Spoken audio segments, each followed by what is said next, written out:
መላው የኦሮሞ ህዝብ መላው ኢትዮጵያ ህዝብ እንድታውቁልኝ የምፈልገው እንደ ቀነኒ ቤተሰብኛ ከአባገዳዎቹ ጋር ያልተስማማንበት ቦታ የአባገዳን ስርዓት የገዳን ስርዓት አለመቀበል ሳይሆን አለማክበር ሳይሆን የቀነኒ ጉዳት በግልጽ ሊጣራ ይገባል ከሚል አኳያ ነው።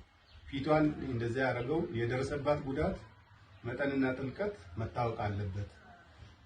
በጎጂው በኩል እየተባለ ያለው አልገደልኩም ግን ጉማ ከፍላለሁ የሚል ስለሆነ እሱን ጉማ አንቀበልም ልጃችንን ጉማ አንበላም ነው ያለው። ያለው ይሄንን ነው። ከዛ ውጪ እዛ እንትን ላይ የተገኘው ያልተገኘንበት ምክንያት ይሄ ነው። ሌላው ቤት አለን። ቤታችን ሁለቴ መጥተዋል። የተነጋገርነው አለ። ከመሐላ በፊት መጣራት ያለበት ነገር አለ ብለን አመልክተናል። አጣርቼ መለሳለሁ ነው ያሉ። መጨረሻ ላይ ግን ያሉት አባገዳው ወደ መሐላ ነው የሚሄደው ከመሐላ በኋላ ነው ያሉት። እኛ ያንን መሐላ አልተቀበለም እንደ ቤተሰብ።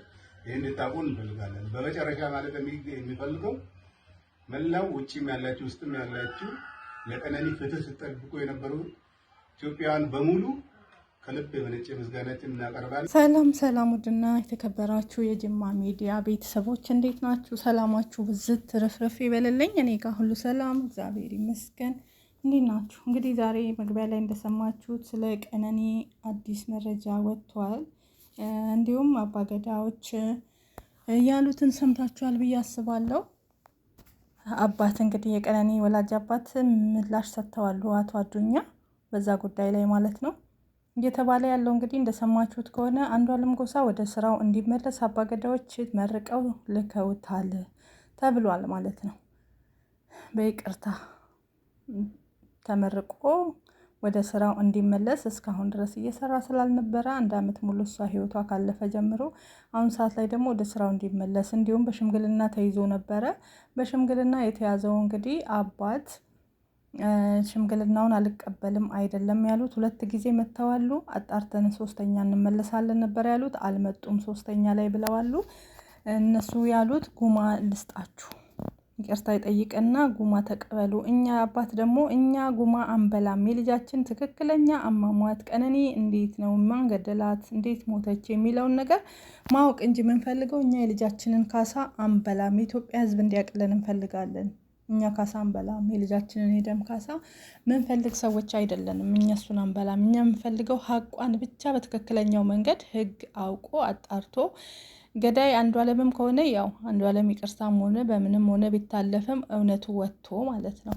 እና እነሱ እውነት ሳይወጣ እኛ ሀቅ አንበላም ነው እያሉ ያሉት።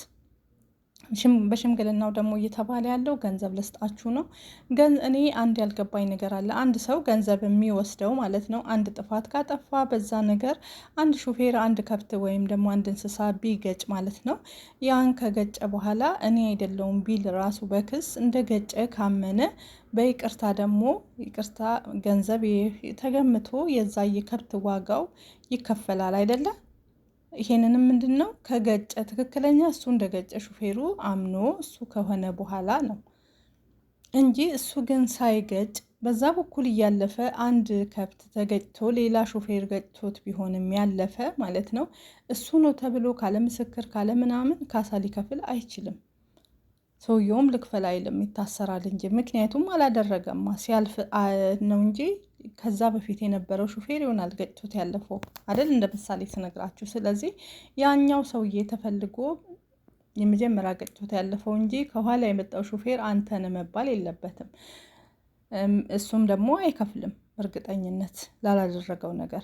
አሁንም ደግሞ እየተደረገ ያለው ልክ እንደዛ አንዷለም ይሄን ነገር ካላደረገ ካሳ መክፈል ምን አስፈለገ? በገንዘብ መደራደር ምን አስፈለገ? እጁ ንጹህ ከሆነ ከደሙ ንጹህ ከሆነ በዚህ ጉዳይ ላይ ምንም አይነት ነገር የሱ እጅ ከሌለበት የሱም ሆነ የምትባለው እህቱ ሆነ ቤት ውስጥ ካለው ሰው ማንም እጁ ከሌለበት ብር መክፈል ለምን ተፈለገ? ስለዚህ ይሄ ነገር መጣራት ስላለበት እነሱ እኛ ገንዘብ አይደለም እንበላ፣ ስለ ልጃችን አሟሟት ትክክለኛውን ማወቅ እንፈልጋለን፣ መንግስት አጣርቶ አሁንም ትክክለኛውን ይንገረን ብለዋሉ።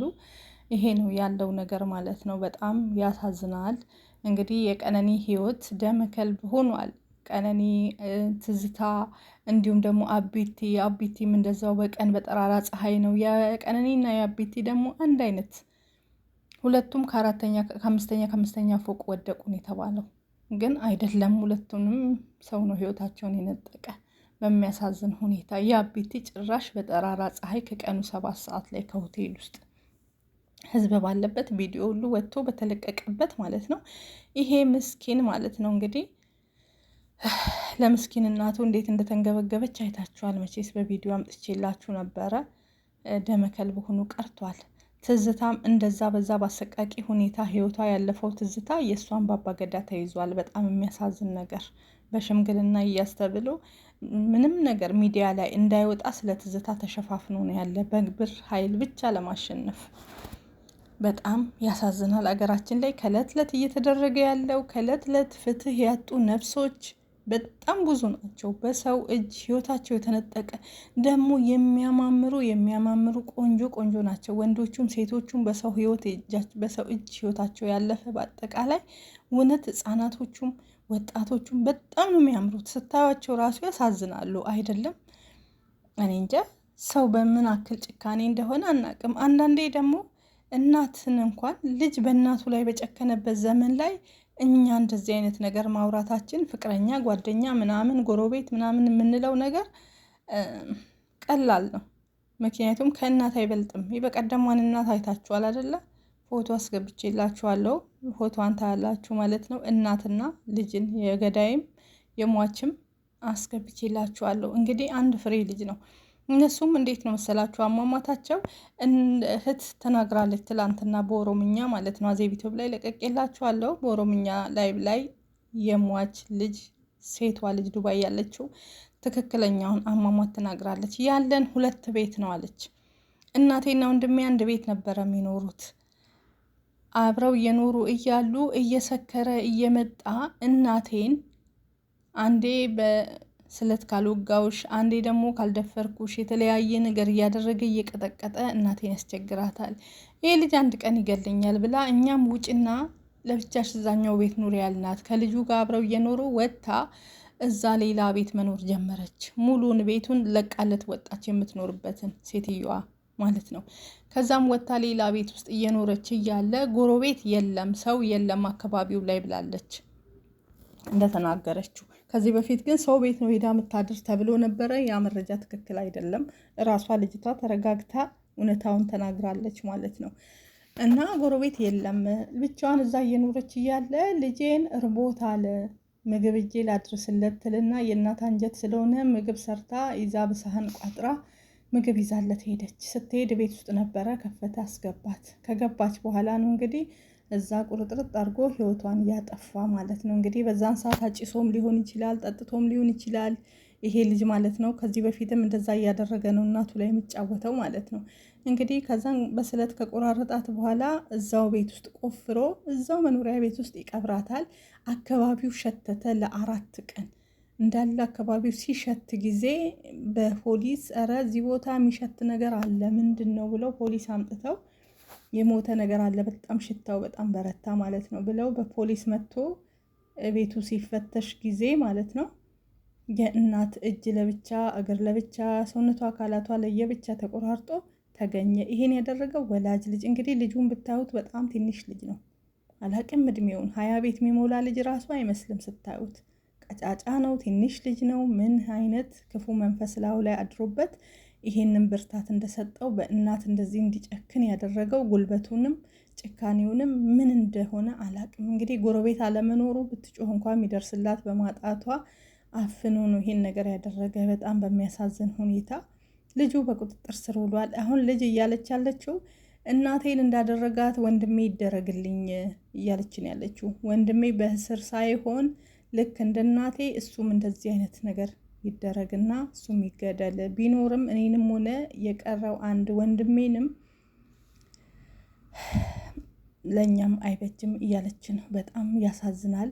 ተቃጠልኩ እያለች እንዴት አንጀት እንደምትበላ እውነት። ኦሮምኛ የምትችሉ ገብታችሁ አዜብ ዩቲዩብ ላይ ተመልከቱት ማለት ነው። በጣም የምታሳዝን በጣም ከሚባለው በላይ 2 ነገር እንግዲህ እዚህ ጋር እንግዲህ ይሄ ነው ልጁ ይሄ ነው። ይሄው እንደምታዩት እናት እቺ ናት። የኔ ምስኪን የኔ እናት እቺ ናት። እንግዲህ ልጄን ራቦ ብላ ምግብ ወሰደችበት ነው። ይሄ አንድ ሹጣም የሆነ ልጅ ነው እንግዲህ አስቡት። በጣም ነው የሚያሳዝን፣ በጣም ነው የሚገርም። በእናት ላይ ምን ያክል መጨከን፣ ይህን ያክል አረመኔነት በእናት በወለደች ብላ ባማጠች የመጨረሻ ልጅ ነው እሱ። ይሄ ብቻ ነው ቤት ውስጥ ያለ። አባትየው ሞቷል። እሷና አንድ ወንድሟ ዱባይ ነው። ወንድሟ ደግሞ ዱባይ ያለው ደግሞ ራሱን ስቶ ሆስፒታል ነው ያለ። ራሱን ጭራሽ አያውቅም። እስካሁን አልነቃም፣ ይሄን ነገር ሲሰማ ማለት ነው። እነሱ ግን ሰምተዋል። ልጁ ተይዟል። ቢያዝም ምንም ትርጉም የለው። መያዙ ምንም ፋይዳ አያመጣም።